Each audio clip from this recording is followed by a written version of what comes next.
An old Pontiac didn't have, it had these old mechanical brakes on it, you know, and they wasn't very good. And that, coming down that hill is real steep there in Hickman, if you ever been there. You ain't never been there, have you? No.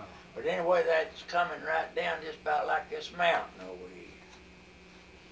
And they live, I mean, this grocery store is right at the bottom of this hill, right at the foot of it.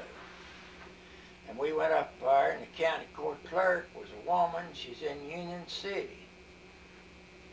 We couldn't get the lights. I had to come back down that hill without any brakes. I did it twice. She still wasn't there. I told Connie, I said, Connie, I ain't going back up there. I got to know she's there. I ain't fixing to come back down that hill anymore without any brakes. And we'd call in, you know, up there. And she didn't get back from Union City till about midnight. And we'd been up there all this time. Those people are really good to us down at this store. They give us a half a watermelon and everything, you know. Well, we went up and got the lights about midnight. Come back down to the store, and this brother called his brother preacher to come marry us. And he'd been off holding a revival. They said, have him. He drove up there, I'll never forget it, in a model Ford with a load of young girls. And they hadn't nobody been in that grocery store all night till about the time we got ready to get married. And it just filled up, seemed like. And I was just shaking like this. And that preacher, he came in and grinning, you know, ear to ear, and he said, well, y'all looked like you wanted some company. And these girls want some experience, so I just brought you some girls. I imagine, you know, those young girls had been singing for him or something that night. Boy, I was nervous, scared to death. When he got through marrying us,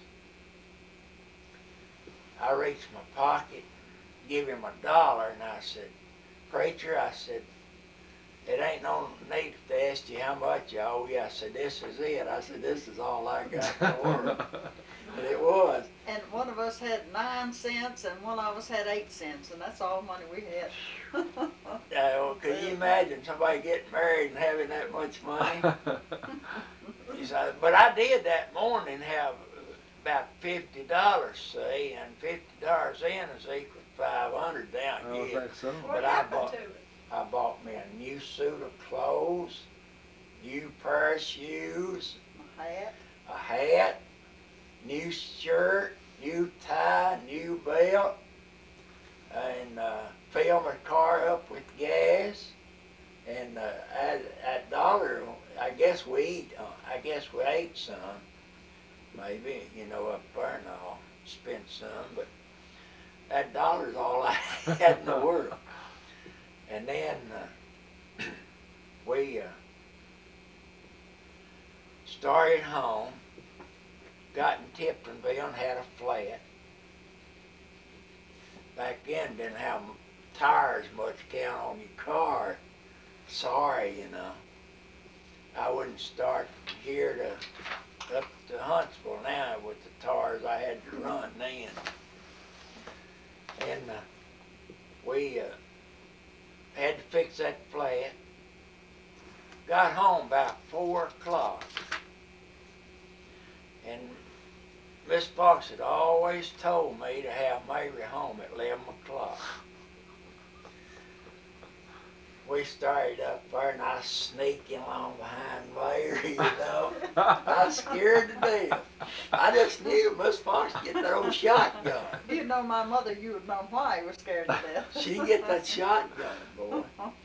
And so, about the time we hit the porch, Miss Fox hit the door, you know.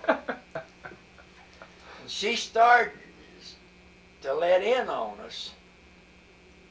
But Myra told her, said, now, Mama, we married. Ain't nothing you can do about it. And then she broke down and cried. And I felt sorry for her. How old were y'all then? Myra was 16. Well, I was 17 by that time. It was. Well, she was 17 the next day. And I was 20. And I had to tell a story, bud, to get the license. I told him I was 22 and Myra's 21. I didn't even have to go in there and sign for anything. They were probably used to it by that And time. we got in the bed, and we hadn't much more than hit the bed. The Miss Fox told Myra to get up and help her cook breakfast. Did y'all stay with her then for a while? We got right out, I believe the next week. Yeah. Myra already had her bed and one of these shiffer robes, you know, like they used to have. What'd you do? Just move out as soon as you got another paycheck? We moved in Milltown, just, you know, we got a house in Milltown, 3-room house. What street was that on? Harris. Is the house still there? That's where I was born, isn't it? No, you was born down the street on the corner. Okay. We moved out of this house, see, and moved uptown with my mother and stepdaddy. 36. That was 1936, wasn't it? That's when we moved. What we year? married in 33. 1933. That was in the midst of the Depression, wasn't it? Yeah, we was in depression practically. But both y'all had a job then, We didn't both had a job making, we was both making about $15 a week. I was making $12 a week. Well, then we were. We was making about 15 before we married. Together. Yeah, she making 6 and I was making 9. But we done got a raise. We was making about 12. That's right after then. the NRA came in, National Recovery Act. You know, Okay. Roosevelt came Right. You know, when me and Mary first married, we'd go uptown on Friday morning and buy our groceries. And we'd park right in front of the grocery store. I was blundering around in there looking on the shelf, and I said, look here, Mary, got rattlesnake.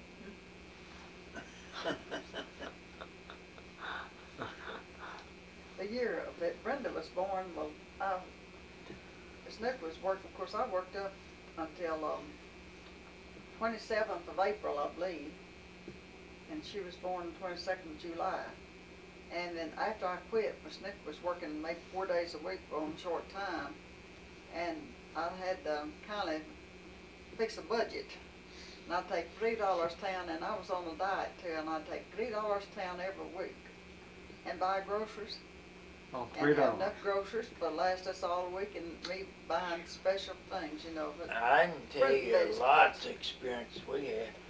We'd buy groceries like she's talking about for 3.5 a week, and bring out 2 sacks that tall for 3.5.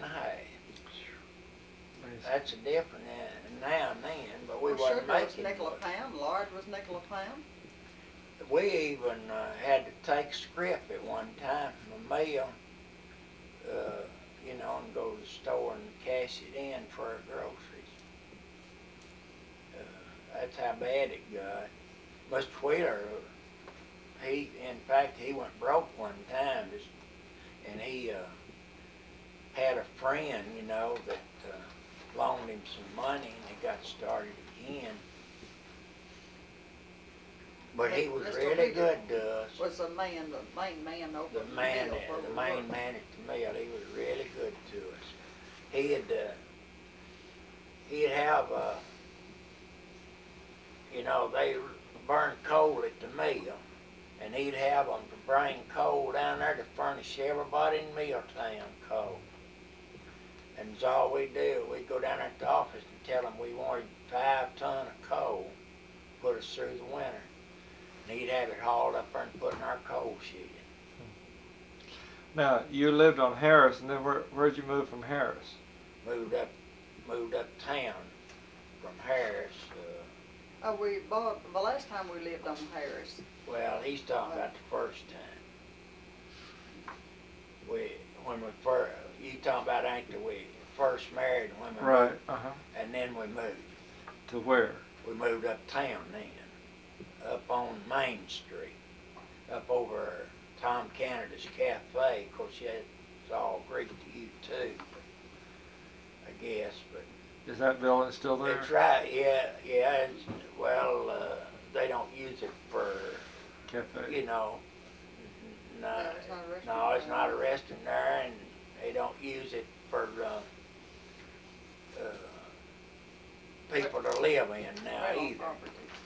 But they did then see my mother and stepdad was gonna move up there, and they wanted us to move up there with them. We did. We moved out and moved up there with them.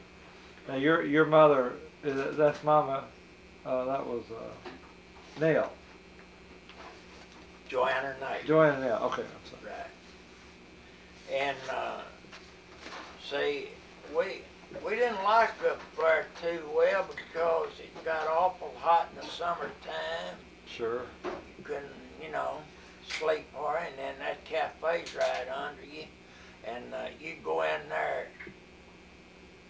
at night to the eating table, and the roaches had herd off of it just like,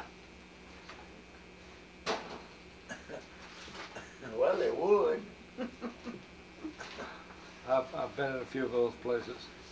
But I mean, you know, that's what it was. See, coming out of those cafes and those alleys and things, and we didn't like up there, and so we moved back to Milltown. And where did you live then? We moved back on Harris? Harris. And That's where Brenda was born. and what was that address? Let's see. What was the address? At that time, it was 1343 Harris, but they changed it. I think now it's 16. But the number then was 1343. 1343 Where was the Harris. first? What was the first address? Was 1308. 1308. I couldn't remember. Then we bought a grocery store and You all- moved up there a little while, and Snick was working at the mill, and it was getting the best of me. Brenda was about 3 years old, and so we sold that So you all had a grocery store for a while? and moved on Schaefer Street we stayed there about a year or several months anyway, didn't we? Yeah. And bought the house on Prairie. Well, we moved in a house with my mother and them there on Schaefer a little while, and then we moved in Mr. and Ms. McCraw's house right up the street. They sold that and where my mother and them lived. And we thought about buying it, but we didn't. We moved on up the street and rented a house, and then we bought over on Curry.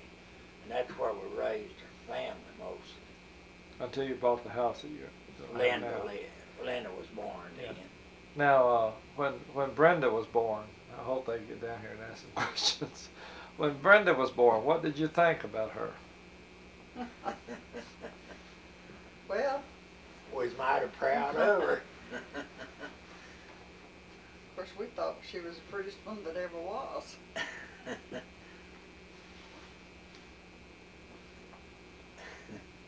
And what did she look like as a little baby? She had real black hair.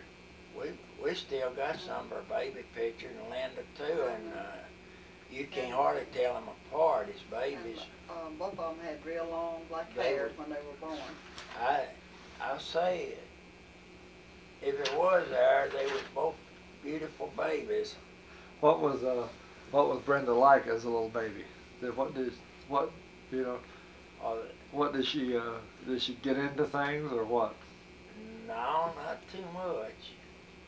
They, neither one of them didn't One get in. thing, well, Brenda wasn't bad about pilfering. One thing, she would go up to Pilfered, not, Joanna's, her grandmother's, and Joanna would let her pull all the dishes out of it, I mean the cooking things out of the bottom